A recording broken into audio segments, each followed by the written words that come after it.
Hey, bon lundi sur Énergie 98.9. Lundi ensoleillé et chaud, tant mieux. On mérite ça, hein? On a besoin de vitamines à quelques heures d'un budget qui fait peur.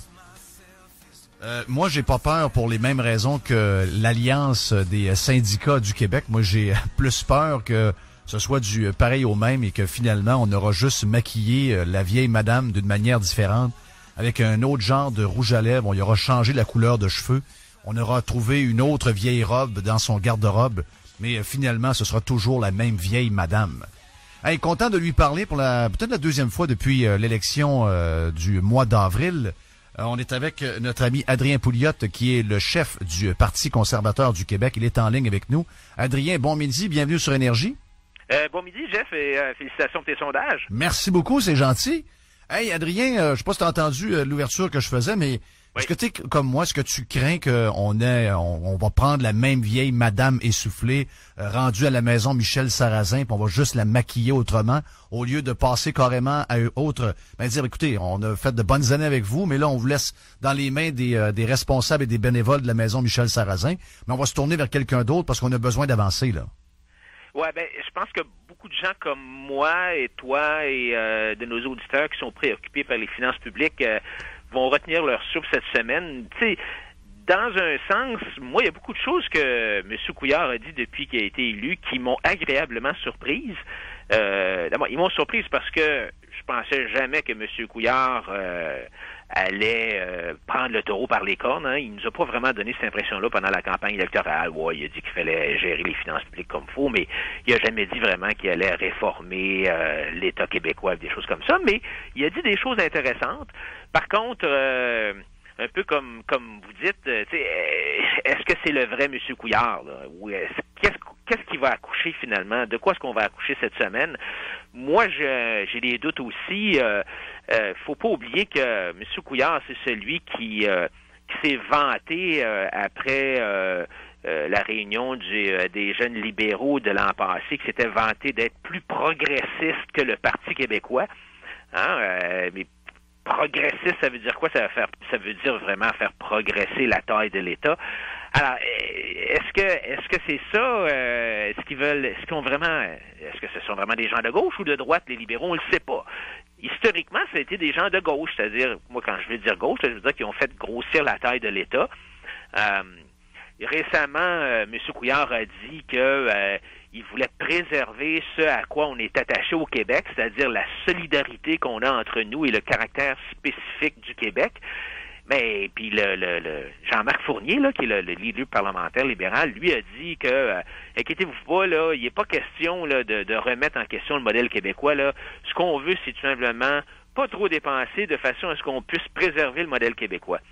Mais je pense que ce que les libéraux comprennent pas, c'est que c'est justement le modèle québécois progressiste qui nous appauvrit collectivement et qui nous a mis dans le trou. Exact. Et c'est comme, ils veulent ménager le chèvre et la chou. Ils disent, il faut pas changer le modèle québécois, mais il faut avoir des finances publiques qui sont saines. Il faut développer l'économie. Il faut qu'on redevienne riche. Mais la raison pour laquelle on est pauvre, la raison pour laquelle on est dans le trou, puis la raison pour laquelle nos entrepreneurs sont étouffés puis investissent pas, c'est à cause du modèle québécois. C'est-à-dire, c'est à cause de l'étatisme, la présence étendue de l'État dans tous les secteurs de notre vie. L'État accapare 50% de l'économie. Hein? Finalement, il bouffe 50% de ce qu'on produit. C'est ça le problème. Mais on dirait qu'il y a personne qui ose remettre en question le modèle québécois, mais les gens qui m'ont dit, Adrien, non, il faut pas, dis-le pas que tu veux remettre en question le modèle québécois. Mais tu sais, le modèle québécois, là, il n'y a rien de spécifique au Québec, le modèle québécois. Hein? Le modèle québécois pour le monde, Adrien, le modèle québécois, là, pour le... OK, j'exclus, quand je parle du monde, là, je suis obligé d'en exclure beaucoup de monde. Là. Je vais exclure les employés de l'État qui en bénéficient. Donc, on parle de centaines et de centaines de milliers de personnes. Je vais exclure également tout autre syndiqué qui sont souvent brainwashés par leur association locale ou je sais pas trop quoi. Je vais exclure les artistes. Je vais exclure également beaucoup de bénéficiaires du modèle québécois, c'est-à-dire ceux qui prennent mais qui ne donnent pas. Donc, ça fait, on parle de millions de personnes. Là. Mais il y a aussi un autre million de personnes, ceux qui qui ne sont pas des bénéficiaires de la machine, c'est-à-dire soit qu'ils travaillent pas, soit que eux travaillent très fort, paient des taxes, paient des impôts. Donc, eux autres sont dans l'autre clan. Parce que là, on a fait, il y a comme deux clans clairs, là. Il y a le clan qu'on entend toujours, celui qui est représenté par les journalistes syndiqués, qui sont reliés à ces centrales-là. On connaît leur discours. C'est pas un problème de dépenses. Faut pas commencer à sabrer dans les programmes. Il faut plutôt regarder la colonne des revenus. On ne taxe pas assez les banques. On taxe pas assez les riches. Il reste des gens qui bougent quelque part. Il faut s'assurer de donner un grand coup de batte pour être sûr qu'ils bougent plus. Donc ça, c'est le discours de la gauche et de ceux qui bénéficient depuis 40 ans des autres. C'est-à-dire ceux qui travaillent fort et qui n'ont pas accès aux congés parentaux, qui n'ont pas accès, qui sont pas capables de prendre l'année sabbatique, qui n'ont pas, tu sais, il y a vraiment deux clans. Et là, de plus en plus, on le voit dans les sondages, nous entendons l'autre clan commencer à dire « It's enough. It's enough. Le party a assez duré. Je commence à réaliser que vous m'avez volé, vous me prenez beaucoup trop d'argent par rapport à ce qui me revient à moi en service ou en toute autre chose. J'ai l'impression que je me fais voler semaine après semaine. C'est assez. » Moi aussi, tu sais, j'étais plein d'espoir là quand j'ai entendu les quelques premières phrases là de Philippe Couillard après l'élection. Bon, tu sais, on va y aller tough, ça va être dur, on va souffrir. Mais moi, quand j'ai parlé à Philippe Couillard, je lui ai parlé l'an passé dans le cadre de la campagne à la chefferie. Et j'ai passé 3 quarts d'heure avec, puis jamais on a parlé là, de ça. Là. On a parlé de reviser la fiscalité, hein, parce que on trouvait que la classe moyenne était en train de crouler sous le poids des taxes puis des impôts directs et indirects. Mais jamais on a parlé de refaire l'État. Puis ce qui est préoccupant, puis ce qui est un peu surprenant, c'est que quand on regarde l'historique du Parti libéral du Québec, pendant des années, les commissions politiques du Parti libéral du Québec ont pas arrêté de dire qu'on s'en va dans le trou, puis ça va pas bien, puis il va falloir couper, puis constamment, on a dit ça, là. Et quand est arrivé M. Charest en 2003, on s'est dit, bon, ben, finalement, il va écouter ce que son parti lui a dit de faire, hein. Ils vont faire la réingénierie de l'État, et puis non. Ils l'ont pas fait. Ça a pris à peine 6 mois, puis M. Charest a reculé, mais toutes les commissions politiques, là, à partir de 1977 quasiment jusqu'en 2000, ils ont tous dit la même affaire. Ils ont dit, on est dans le trou, il faut arrêter. Yvan Allaire a dit ça en 81. René Dussault, qui est le président de la commission politique, dit ça en 85. Thierry Vandal, qui est maintenant le président d'Hydro-Québec, puis qui était président de la commission politique du PLQ en 1994, a dit la même affaire. Il faut réduire le fardeau fiscal des Québécois, puis il faut réduire le poids de l'État dans l'économie. C'est tout le temps la même affaire. Même l'ancien ministre fédéral, même l'ancien ministre libéral Benoît Pelletier, quand il a fait sa fameuse grande réflexion constitutionnelle en 2001, a lancé le même avertissement en disant ça peut pas continuer, le modèle québécois doit être repensé. Puis malgré tous ces avertissements-là, sous les 3 mandats de M. Charest, la croissance moyenne de dépenses a dépassé de moitié la croissance moyenne de l'économie, et puis les dépenses consolidées ont augmenté d'à peu près 52 Adrien? C'était pas assez. Il a fallu évidemment augmenter les impôts. Puis augmenter les impôts, c'était pas assez. La dette brute est passée de 128 à 183 milliards de dollars, donc une hausse faramineuse de 43 %. Alors, tu sais, finalement, le problème, moi, je pense, là, c'est que ces gens-là ont peut-être des bonnes intentions, mais ils n'ont pas de boussole idéologique. Ils en parlent pas, ils le disent pas. Ce que ça nous prend, c'est quelqu'un qui va arriver là puis il va dire, voici ce que je vais faire. Je vous le dis tout de suite, là, voici ce que je vais... Le dire pas après la campagne électorale, mais pendant la campagne électorale. Dire comment il va y arriver. Et ça veut pas dire, contrairement à ce qu'on pense, ça veut pas dire qu'on va avoir moins de services. Il y a des façons d'insérer dans notre système des incitatifs privés. Par exemple, dans la façon qu'on rémunère les hôpitaux, dans la façon d'avoir plus de PPP. On peut avoir des services qui sont aussi bons, mais qui coûtent moins cher s'ils sont livrés par le privé. Alors, d'une part, on peut améliorer la livraison des services, puis d'autre part, comme tu dis, il y a des programmes aussi dont il faut se débarrasser ou qu'il faut reviser. Tu sais, le fait qu'on a 140 000 assistés sociaux au Québec qui, en moyenne, sont sur le bien-être social depuis 9 ans, il y a un problème. Là, oui, il y a un problème. Hey, Adrien, il y a un autre problème qu'on parle pas beaucoup, c'est celui des contribuables. Puis je comprends que, parce que là, il y a le discours sur l'austérité, les médias jouent un gros rôle pour essayer de donner ben du torque à ce mot-là, là, ben, il est méchant ce mot-là. Là. Ça veut dire que vous allez avoir de la misère, alors que ce sont les bénéficiaires depuis 40 ans qui vont probablement l'avoir un peu plus difficile. C'est pas tout le monde qui va l'avoir difficile. Mais, puis je comprends qu'il faut baisser la grosseur de l'État, mais moi je vois quelque chose de plus gros, de plus dangereux. Moi je vois une classe moyenne, des gens qui travaillent, des gens qui ont des emplois. Quand tu les regardes au niveau statistique, ils ont l'air ils ont l'air à vivre, là. Ils ont l'air à être capables de se payer des choses. Mais la réalité, c'est que ce groupe-là, qui est très, très nombreux, on parle de millions de personnes ici, là. Ce groupe-là est rendu à bout. Et là, ce qu'on parle actuellement, c'est de diminuer la grosseur de l'État pour essayer d'arriver. Mais OK, demain matin, on réussit. L'État arrive. On ne fait plus de déficit, puis on emprunte moins d'argent. Même dans nos infrastructures, on fait attention. Donc, on améliore notre situation. Mais le contribuable, lui, bien là, ils vont me dire, ouais, mais ça va être dans une deuxième étape. Moi, je pense, comme Legault, puis je sais qu'il a été démoli aujourd'hui par Dubuc, que c'est une bonne idée de commencer à penser immédiatement à la classe moyenne. Je ne sais pas comment, mais moi, je pense qu'avec tous ceux qui ont passé dans les 5 dernières années, OK, on va faire la liste. La taxe santé, la taxe et médicaments qui n'arrêtent pas d'augmenter, les taxes scolaires qui ont explosé, le 2% de plus dans les taxes de vente, le vin, que nous, ici, au Québec, on commence à croire le discours de la gauche, comme de quoi que le vin, c'est un produit de luxe, alors qu'ailleurs, c'est un produit de consommation, comme un Coke Diète. Ici, toutes ces affaires-là ont explosé. Le prix du lait qui est contrôlé par l'État. Tout ce qui touche l'État a explosé à un point tel où les gens ont plus aucune marge de manœuvre. Il y a même des exemples de ça dans les journaux, pas plus tard qu'en fin de semaine, des gens qui sont obligés de retourner au travail.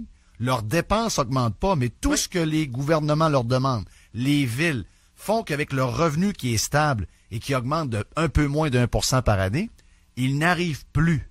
Donc moi, Adrien, ce que je vois, c'est des gens qui, là, ont besoin d'un soulagement. Dans une famille qui gagne 85-90 000 par année à deux, là. Moi, je pense que cette famille-là a besoin d'un break de 1500 à 2000 piastres parce qu'elle n'arrive tout simplement plus. On fait comment? Une famille de classe moyenne, là, quand les deux travaillent, là, puis les deux ensemble, mettons, font 80 000 par année, là, quand tu regardes combien ils payent, pas seulement en impôt sur le revenu, là, le 30 avril, là, mais toutes les taxes indirectes, là, tout ce que tu as mentionné, là, la taxe sur l'essence, les tarifs d'hydro, tout ça, là, oui. c'est à peu près 47 %. Ça veut dire que dans un couple, il y en a un des deux qui travaille toute l'année pour payer les taxes de la famille. C'est incroyable. Hein, Mais là, il faut commencer en pensant à eux. Moi, je te le dis, j'entends le discours de la gauche, je vois l'organisation syndicale, je vois toujours les mêmes groupes qui sont là à dénoncer puis à nous faire peur. Jamais personne de ces gens-là parle des deux personnes dans une famille qui ont 2 enfants, qui gagnent 42 000 chacun, que ça leur donne 85 000 piastres. Jamais personne ne parle d'eux. Ouais.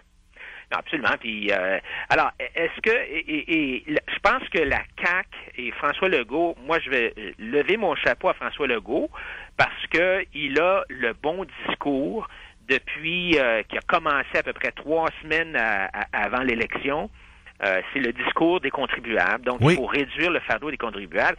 Et Dubuc, ce matin, dans la presse, démolit Legault en lui disant ça n'a pas de bon sens, c'est irréaliste, ça n'a aucun sens.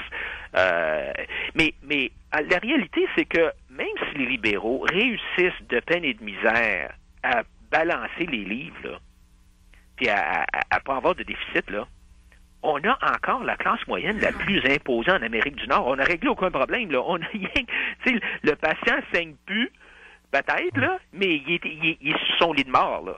Et donc, on n'aura pas réglé le problème de la classe moyenne. Et c'est ça qu'il faut faire. Moi, quand on regarde les expériences passées, que ce soit John Kennedy au début des années 60, que ce soit Ronald Reagan dans les années 80, Margaret Thatcher, même chose. Quand on baisse les impôts, ça veut dire que les gens ont plus d'argent dans leur poche et qu'est-ce qu'ils font avec cet argent-là? Là? Ils ne mettent pas dans leur matelas. Ils vont soit l'investir, soit l'épargner, soit la dépenser. S'ils l'investissent, ça fait rouler l'économie. S'ils la mettent à la banque va prendre l'argent, puis elle va la mettre dans l'économie, puis elle va la faire rouler. Puis évidemment, si elle dépense, ben ça va faire rouler l'économie. Alors, il faut penser, il faut avoir confiance que les Québécois sont mieux placés que les bureaucrates pour dépenser l'argent. Oui. Si tu penses pas ça, ben là, c'est le modèle québécois. Mais si, au contraire, on pense que si on laisse de l'argent dans la poche des contribuables, eux vont savoir c'est quoi la meilleure façon de la dépenser, ben c'est ça qu'il faudrait faire. Les gens vont dire, oui, mais là, on a un déficit, ça n'a pas de bon sens, comment est-ce qu'on peut couper les impôts? C'est vrai que c'est pas facile. Mais je pense qu'il faut y aller des deux côtés. Il faut couper les dépenses. Je vais donner un exemple. Moi, ma position sur les subventions aux entreprises. J'ai écrit un article dans la presse en fin de semaine sur le BS corporatif, le bien-être social corporatif, parce qu'on est les champions de la charité aux entreprises en Amérique du Nord, au Québec. Là, on double le Canada, c'est-à-dire que tout ce que le Canada met, là, les 9 autres provinces, ben, nous autres, on met le même montant là, depuis 10-15 ans. Là. Nous autres, c'est le paradis des subventions ici. Là. Ouais. Et donc, évidemment, on a les taux d'impôt sur les compagnies les plus élevés, que ce soit les grandes entreprises. Les PME au Québec, là, ils payent 8 %, alors qu'ailleurs au Canada, ils payent entre 0 et 4,3 %. Alors moi, ce que je dis, c'est coupons les subventions. OK, on peut couper 2 milliards de subventions, mais baissons les taux d'impôt des entreprises de 2 milliards. Oh, la gauche va péter sa chaîne. Oui, mais là, ce que tu fais, c'est que tu récompenses ceux qui réussissent, hein, parce que ceux qui payent de l'impôt, c'est ceux qui font de l'argent, donc c'est ceux qui réussissent, qui remplissent un besoin qui satisfait le consommateur, c'est pour ça qu'ils font des profits. Alors, tu encourages les gens qui créent de la richesse, tu encourages l'investissement parce que si nos taux d'impôt corporatifs sont plus bas, il y a des gens qui vont décider d'investir dans nos compagnies. Et alors, donc, on va créer de la richesse puis des emplois plutôt que de détruire notre richesse collective en laissant les politiciens gaspiller notre argent. C'est ça la différence. Alors, au niveau des particuliers, c'est la même chose. Il faut baisser les transferts aux particuliers, mais il faut baisser les impôts. Et c'est beaucoup plus rentable au niveau économique de laisser les particuliers dépenser leur propre argent que de la confisquer et de la donner à des bureaucrates qui, eux, n'ont aucun incitatif pour bien dépenser l'argent parce que, un, c'est pas la leur, puis deux, ils la dépensent pas pour eux-mêmes. Oui, mais Adrien, le gouvernement est pogné pareil. Là. Ils ont 600 000 employés ses bras. Il y a une masse salariale là incroyable. Ils ont besoin de cash. Ils ont 600 000 employés ses bras. Non, je suis pas d'accord avec toi. Mais je pense que, regarde, les dépenses de l'État, il y a le payroll. Deuxièmement, il y a les transferts aux particuliers, donc les subventions, l'aide sociale, bon, tout ça. Troisièmement, il y a tous les services qui sont rendus. Les services, on le sait, là, il y a un paquet de services qui sont rendus que c'est inefficace, ça gaspille, ça serait mieux fait si c'était géré par le privé. Alors, tu as une grosse partie, c'est pas la majorité, mais c'est une grosse partie du fonctionnement de l'État qui pourrait être donné au privé, même si c'est l'État qui paye. Si c'est géré par le privé, ça serait mieux géré. Deuxièmement, le nombre d'employés doit être diminué. Il faut augmenter la productivité des employés, c'est certain. Ça va prendre du temps, là. Ça peut pas arriver du jour au lendemain, mais si tu as un plan de 5 ans, et si vraiment tu ne remplaces pas les employés qui partent à la retraite, tu sais, ça fait 10-15 ans qu'ils sont supposés de faire ça, mais ils ne le font pas. Alors ça, c'est une façon de réduire le payroll. D'accord, puis juste les hôpitaux. Les hôpitaux demain matin, c'est plus nous autres qui gèrent ça. On devient qu'un assureur pour les gens pour tout le monde, là, que pour que personne soit oublié. Et que demain matin, les hôpitaux, c'est pas nous autres qui les gèrent, puis on paye à l'acte. Comme c'est dans les bureaux de dentistes, la donne change en tabarouette. Juste sur le nombre. Y a-tu du monde qui travaille là-dedans? C'est incroyable. Hey, Adrien, on s'en parle bientôt, puis on espère le mieux pour le budget de mercredi. On se garde les doigts croisés. Oui. Merci. Adrien Pouliot est le chef du Parti conservateur du Québec. Il est avec nous sur Énergie 98.9. Énergie. La radio de Jeff Fillion. Continuez, je vous écoute. De retour après ceci.